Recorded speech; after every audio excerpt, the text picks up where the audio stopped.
Hello everyone, welcome or welcome back to my channel. So for all those people who are new to my channel, my name is Prachi Joda and this is my day 7 of being consistent. तो हमारी शुरुआत में बात यही हुई थी कि हम कंसिस्टेंट रहेंगे और ये मेरा 7वां दिन है और मैं आज मेरा 7वां वीडियो रिकॉर्ड कर रही हूँ. For that I am really proud of my self.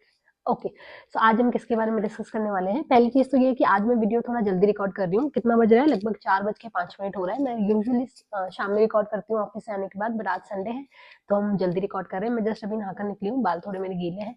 ठीक, और अब हम ये वीडियो रिकॉर्ड करेंगे. क्वेश्चन आता है कि व्हाट इज द टॉपिक, किसके बारे में हम ये वीडियो रिकॉर्ड करने वाले हैं. So today we are going to talk about something you're not prepared for. So we are going to talk about your mid 20s. Okay, so mid 20s ही क्यों? क्योंकि in the coming year, March 2026, I'll be out of my मतलब officially out of my 20s and I'll be entering 30s. So मतलब बहुत सारी ऐसी चीजें थी जिसके लिए मुझे प्रिपेयर नहीं किया था when I entered my 20s and especially when I entered my mid 20s. किसी ने मुझे उन चीजों के लिए प्रिपेयर नहीं किया, तो मैं नहीं चाहती कि आप भी इतना क्लूलेस रहो. So I would like to mention a few things जिसके बारे में मुझे ऐसा लगता है यू शुड बी प्रिपेयर्ड, ताकि आप अपने मिड 20s को और अच्छे तरीके से एंजॉय कर सको या फिर बिता सको, कुछ भी बोल सकते हैं. Okay, so we are going to talk about your mid 20s. This is the phase जिसके लिए आपको कोई प्रिपेयर नहीं करता, कोई वॉर्न नहीं करता है. ठीक है, और सब आपको एक ही बात बोलते हैं कि यू आर यंग, चिल करो, मजे करो and enjoy as much as possible, ऐसा बोला जाता है. पर कोई आपको ये नहीं बताता कि ये जो फेज है ये कितना कंफ्यूजिंग रहता है. जब मैं अपने मिड 20s में थी, या मैं तो अभी भी हुई हूँ ऐसा समझ लो आप, तो ना ऐसा समझ लो आप कि nobody will tell you about how you are going to feel in your mid 20s. देखो, इस उम्र में ना आपको मतलब आप ऑफिशियली टीन एज से तो बाहर ही हो, तो you are not a teenager और आपको अडल्ट वाली फीलिंग भी नहीं आती भाई. और क्योंकि आप इन दोनों के बीच में फंसे हुए रहते हो, ये फीलिंग जो है ये ऑनेस्टली बहुत ही ज्यादा स्कैरी हो जाती है. मतलब you are not able to figure it out कि अब मैं करूँ तो करूँ क्या यार, मेरे को कुछ समझ ही नहीं आ रहा है. कभी कभी आपको ऐसा लगता है कि आई शुड एक्ट मैच्योर, और कभी कभी आपको ऐसा लगता है क्यों भाई मैं भी चिल मारूंगा बच्चों की तरह, है ना. तो वैसा वाला सीन होता है. तो ये जो फेज है ये बहुत ही ज्यादा कंफ्यूजिंग होता है, बहुत ही ज्यादा ओवरवेलमिंग होता है और बहुत ही ज्यादा स्कैरी होता है. इस फेज में और भी बहुत सारी चीजें होती है. पहले तो कि हमें हमारी फीलिंग समझ में नहीं आ रही. जैसे दूसरी चीज होती है about your friendship.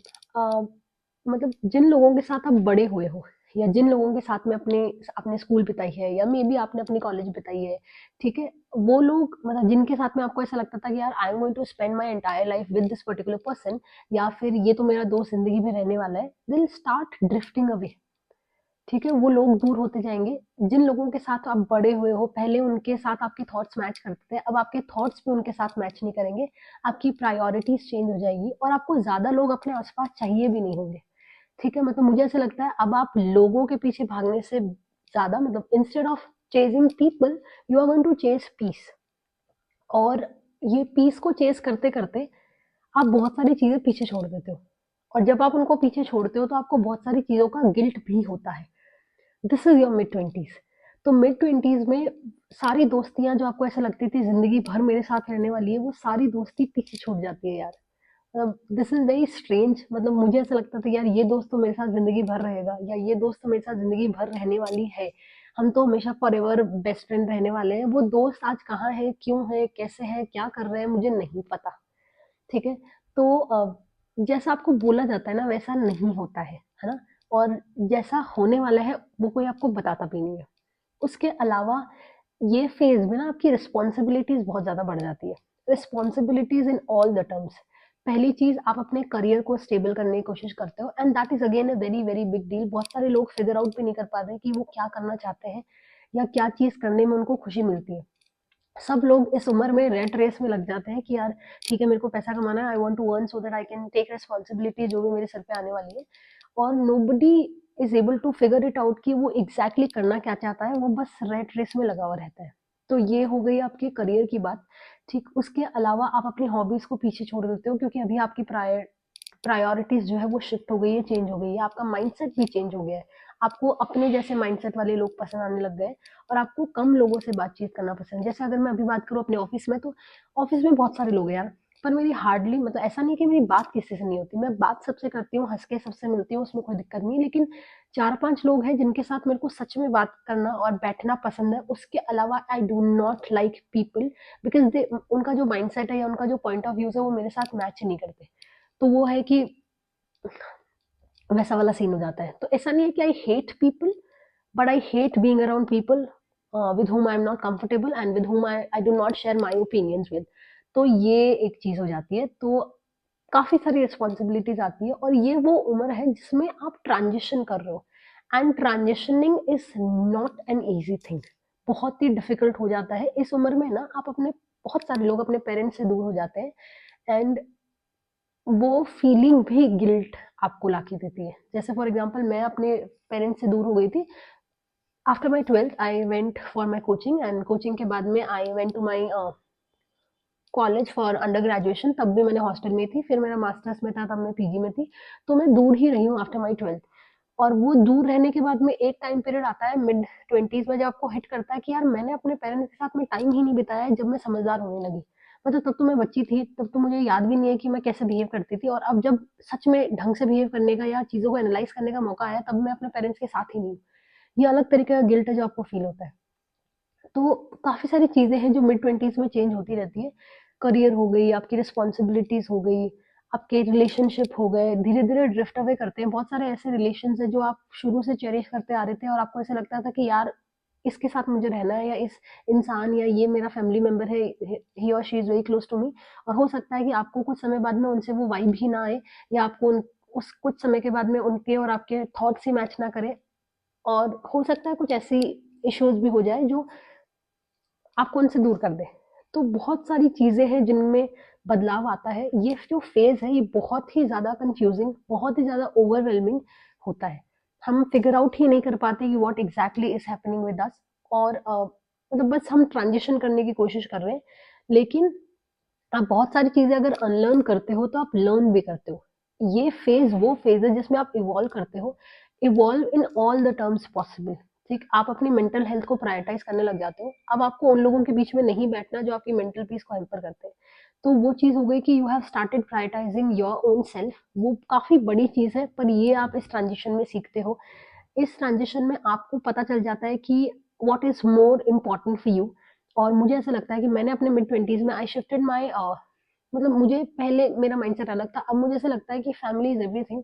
You need to love your family, you need to take your family on the first position. आपको हमेशा उनको ही प्रायोरिटाइज़ करना चाहिए, तो आपकी ना चीज़ें भी शिफ्ट होती जाती हैं।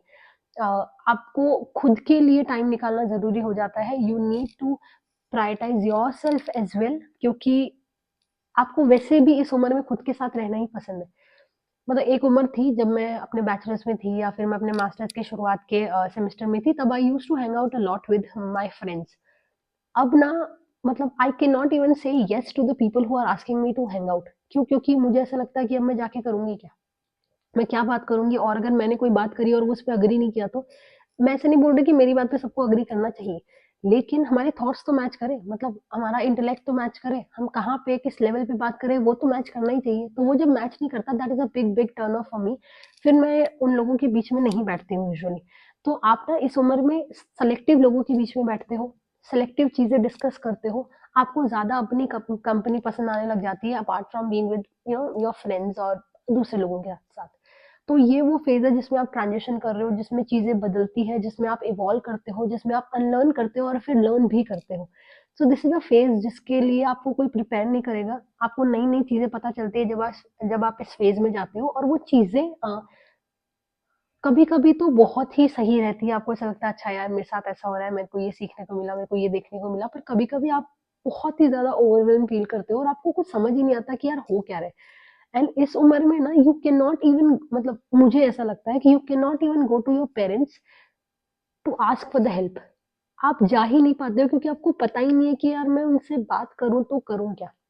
और आप अपने फ्रेंड्स के पास भी नहीं जा सकते हो क्योंकि आपके थॉट्स बहुत बार उनके साथ मैच ही नहीं करते। हो सकता है कि दे माइट जज यू, हो सकता है कि they might not have any sort of solution, या हो सकता है कि आपके इतने क्लोज कोई फ्रेंड ही ना हो जिनके साथ आप इतने पर्सनल और इतने इमोशनल लेवल पे जाके बात कर सको। तो ऐसा भी हो सकता है।